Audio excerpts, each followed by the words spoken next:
With the House of Commons voting on this bill, this is going to happen at 7 o'clock this evening. Just how much trouble is the Prime Minister in? Well, joining us now is former Special Advisor to Michael Gove, Charlie Rowley. He's in the studio with us. Good morning to you.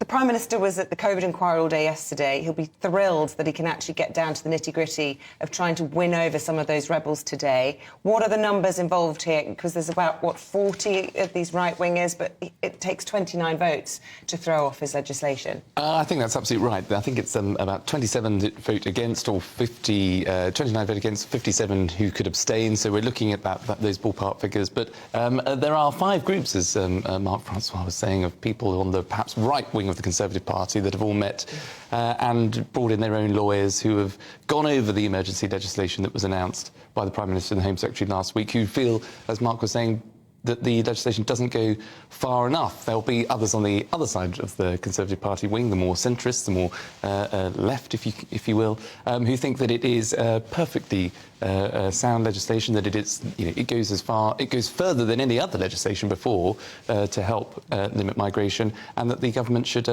just get this policy through, and we can all move on and have a nice Christmas and a happy New Year. Well, the House of Lords get their hands on it. But I mean, the fear is, Charlie, they'll get the legislation through and it will be quite toothless at the end of the day, or, that various lawyers will be there able to prey upon the holes within that legislation. That's absolutely right. And look, we've seen the sacking of Suella Braverman, the resignation of Robert Jenrick last week, the immigration minister, who was ultimately going to be responsible for bringing this legislation through, but felt he couldn't. Was it a sacking or was it a resignation from Jenrick? I think he resigned on a point of principle, but he was very close friends with the Prime Minister, so it's obviously something that he's wrestled with for a good while now. But I think, look, I think the legislation itself, I personally think, does go far enough. Ultimately, it is for ministers to decide, just like the Home Secretary can, withdraw citizenship from somebody. It is a minister that will decide whether somebody is deported or not, over and above the courts. It is people that sometimes use the courts as a mechanism to block their deportation on very, very minor grounds. And it's an issue that many, many people across this country care about. Illegal immigration is something that I think is just fundamentally unfair at a time when you're absolutely welcome into this country if you work hard, play by the rules, do the right thing, if you want to integrate into communities, make a contribution, start a new life, have a family, all of that. But if you come into this country illegally, and when you're seeing thousands of people make that perilous journey across the Channel, having a Rwanda scheme that deports people to what would be ultimately a safe country in UK legislation, which will deter other people making that crossing, I think is something that we should welcome as a government, as a country, as a Conservative Party, to get behind that legislation, hope that it can obviously be enacted. We'll have to wait and see. But it does sound like this is something that other lawyers employed by the government think will work, and the Conservative Party would do well to get behind the Prime Minister in this policy rather than fighting like rats in a sack. There's a thread on either side, the view that you have there.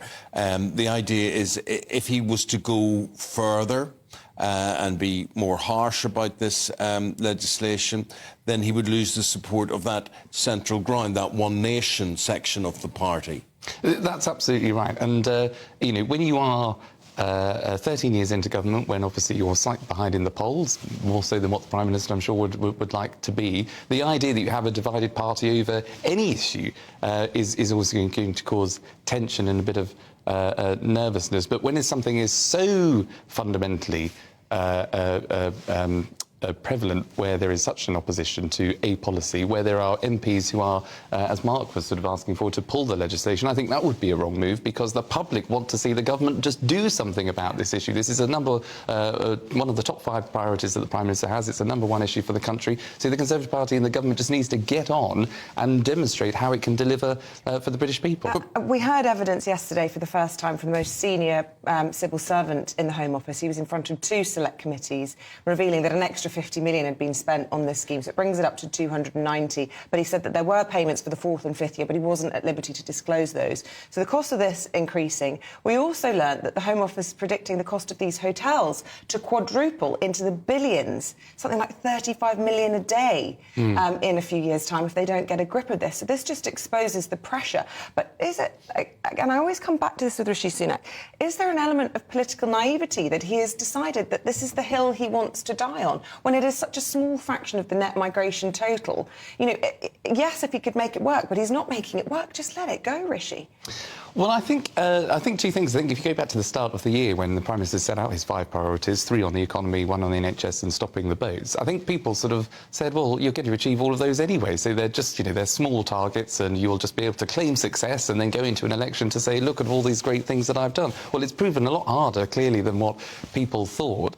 And I think, look, you know, when this is something that, as I say, he announced as one of his top 5 priorities, something that matters to people, particularly in red wall seats, who voted for Brexit, who voted to ultimately take back control of money, borders and laws. That was the 2016 EU referendum campaign pledge. So a lot of people in the red wall voted for that. So holding on to those communities, those seats, and delivering on something which, as I say, is a #1 issue for the country, I think he's got to keep going on it.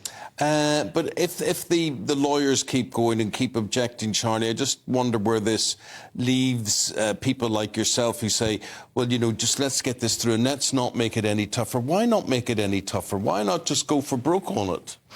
Well, I think one of the issues is that if you override all kinds of the European Convention on Human Rights, is what I'm trying to say, and other human rights legislation, then, of course, the Rwanda government will say, well, actually, no, we don't want to do business with you, the UK government. A repressive regime, a dictatorship telling us that they don't want to do business with us because we pulled out of a human rights treaty. It's quite extraordinary.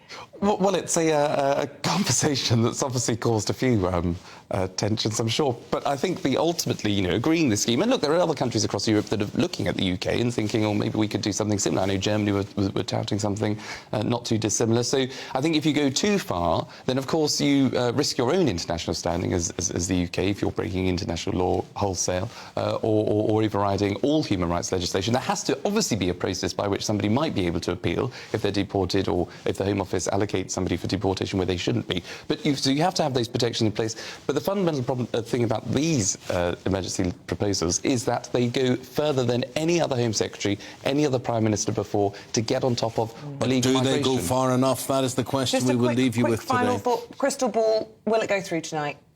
I hope so. I think it will. I hope to see. It will squeak through, you think? I think so. I think so.